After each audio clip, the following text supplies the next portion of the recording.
Hello friends and welcome back. Hope you all are doing fine. Today I am going to demonstrate the working of a temperature sensor. So let's get started. I hope it gets fun. First of all, go to controleverything.com and search for TMP100. Click the subsequent link that follows. TMP100 is a temperature sensor. These are some of its features. Today, I am going to interface TMP100 with Raspberry Pi using Java. For this, we require a Java code. Our Java code can be found under Resources. Go to Resources and under Java Code Sample. The Java code can be downloaded from here as zip file or it can be found on GitHub. Go to github.com and search for Control Everything Community. This is our repository for controleverything.com on GitHub. Search for TMP100. Click TMP100 and under Java we have our Java code. Click tmp100.java. This is how our code looks like. Now let's check out what kind of hardware we require for our project to work. For our hardware, first of all we require a Raspberry Pi. These are the GPIO pins of Raspberry Pi. Next we need an I2C adapter. This I2C adapter is available on controleverything.com. The reason behind the use of an I2C adapter is to simplify the connection between Raspberry Pi and various I2C devices. To make the connection between I2C adapter and the Raspberry Pi, put the I2C adapter onto the GPIO pins and press gently. The next thing we need is our sensor, that is TMP100. For making connection, we require connecting cables. Make sure while you make connection that the brown wire of the connecting cable is connected to the ground terminal of the sensor and same goes to the I2C adapter. To power up the Raspberry Pi, we will require a micro USB cable. This is a micro USB cable. Put it into our jack of the Raspberry Pi. To provide Raspberry Pi with internet capabilities, we need a LAN cable. This LAN cable is to be inserted into the Ethernet jack of the Raspberry Pi.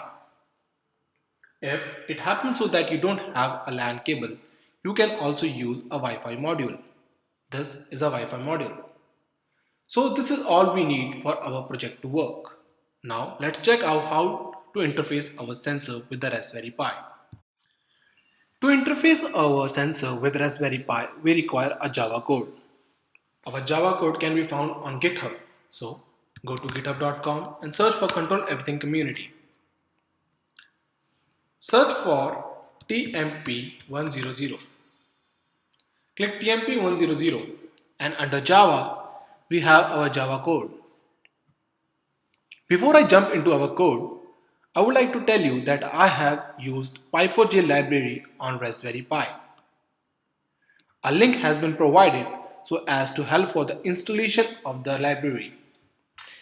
It is recommended to install the library first. So before you jump into the code, I would say to install the library. Now let's see how to upload our code onto the Raspberry Pi. Go to Java, click TMP100. Here I have imported all what is needed for our I2C to work.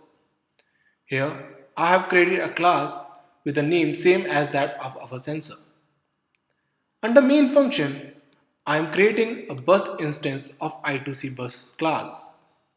Here I am creating a device whose I2C address is 0x40. Here I am sending a command for continuous conversion and 12-bit resolution. Now I am reading 2 bytes of data back from the sensor. The conversion of data is given into datasheet. Here I am outputting my data onto the console of the Raspberry Pi. To upload our code onto the Raspberry Pi, first copy and go to terminal. Using VI Editor, create a file with a name same as that of your class and .java extension. Paste your file and save. To compile your file, type py4j and your file name. It will take some time. After compilation, to run your file, type py4j with a file name, but this time without .java extension. This is our output. When I put my finger, the value changes. Now that we are done with the interfacing and working of TMP100, let's talk more about it. TMP100 is a digital temperature sensor ideal for negative temperature coefficient and positive temperature coefficient. The device offers a typical accuracy of 1 degree without requiring calibration or external component signal conditioning. Let's talk about this application. It finds many applications like power supply temperature monitor, computer peripheral thermal protection, cell phones, battery management, and the list goes on. For any query or comment, you can contact us on controleverything.com. Make sure to post on our community page. We are happy to serve you. The sensor can be purchased from controleverything.com.